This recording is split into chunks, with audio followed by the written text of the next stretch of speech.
Magandang araw po, ako po si Jenaline Solano at ipapakita ko po sa inyo kung ano ang naganap ng pasundayag sa aming silid-aralan.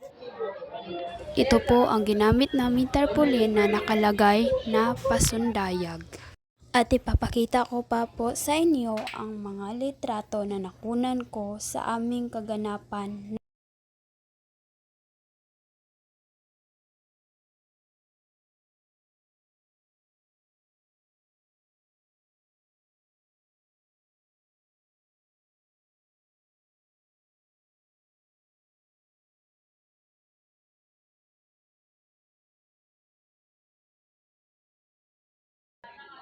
Makikita po din natin dito na nag-i-enjoy po ang aking mga kaklase sa kakapanood ng telebisyon. Maraming salamat po sa panonood.